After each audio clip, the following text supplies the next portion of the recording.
Let's go. Let's go.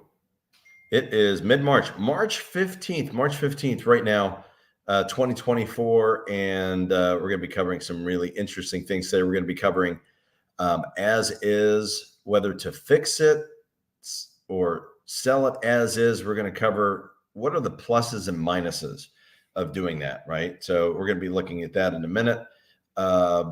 Before we jump into that, one thing I want to bring up is, new listings on the market. Villages MLS, new listings, 55 new listings, pending properties, 44.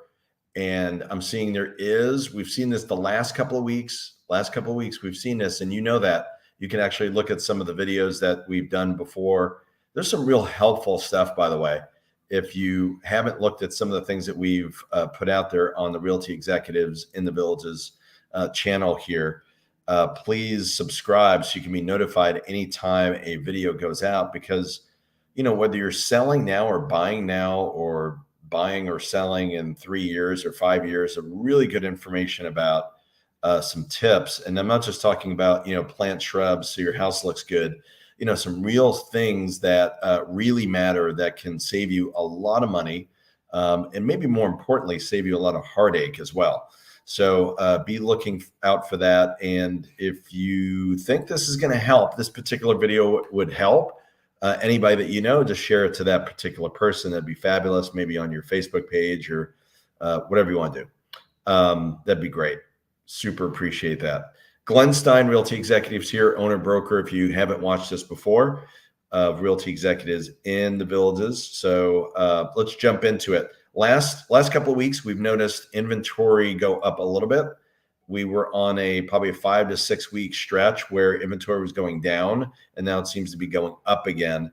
And we're in that, somewhere between the 415 to 430 range on inventory on MLS. And that means that there's more to choose from. We didn't see a market crash, but it does mean that prices have come down in certain segments because there's more competition. So I feel like now's a good time to buy if you're looking for a pretty good deal.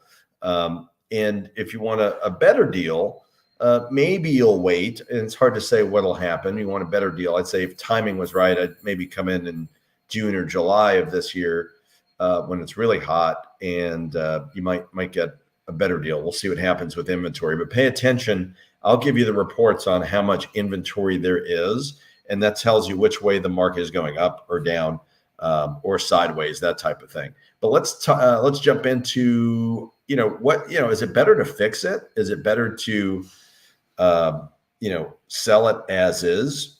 And one of the things I think we need to start with is obviously the as is contract, right? This is a sample as is contract in Florida. And, a lot of times in the Villages, we actually go through the standard contract. So we don't do a lot of as-is contracts in the Villages, but outside the Villages, Ocala, Marion County, outside of, maybe Sumter Lake and some of the other counties, as-is used.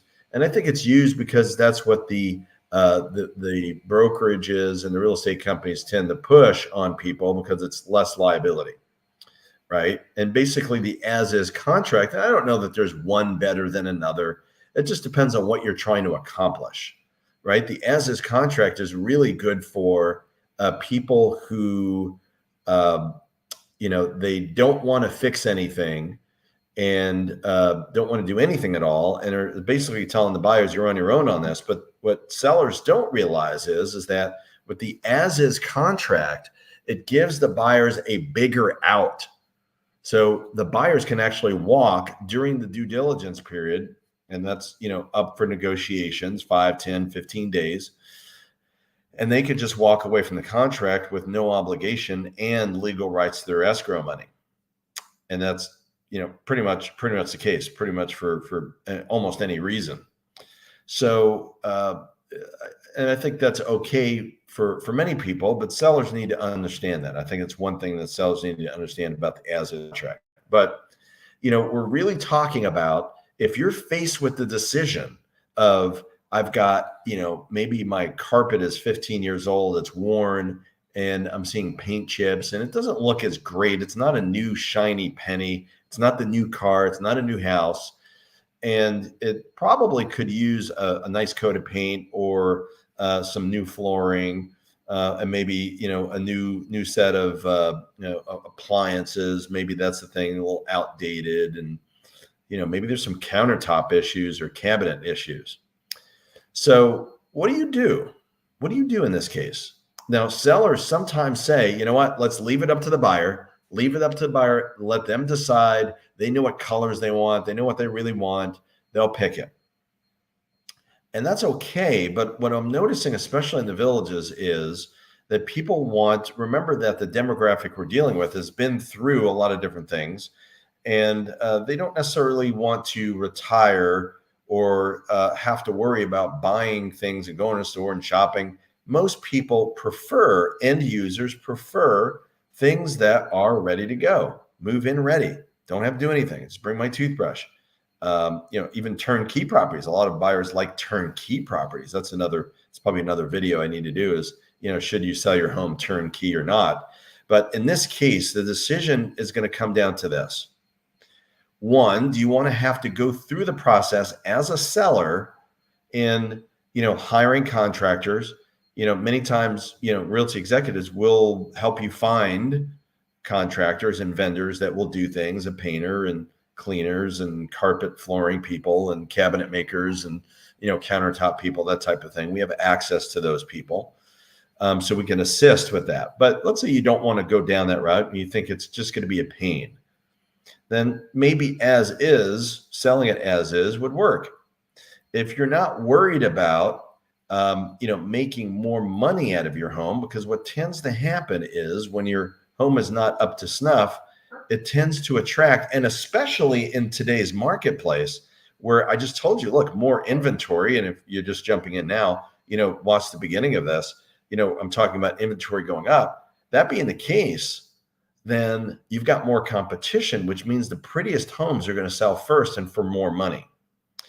So, that is a consideration. But if money is not an issue, you just want to sell it and be done with it, then as is makes sense, right? Just sell it as is. Don't do any repairs. Don't fix anything. Just do that. Now, I also recommend for people that are not on this side of the fence and you want to maximize your dollars, I think sometimes you can spend $10,000, $15,000 and end up making, you'll get 20 to 25 of value in return. Doesn't mean you're going to get more money than you would if it was in good condition, but you made it new. Just means you're going to make more money than if you didn't do it. You'll probably make $15,000 to $20,000 more based on a $5,000 to $10,000 investment is typically how I would look at this.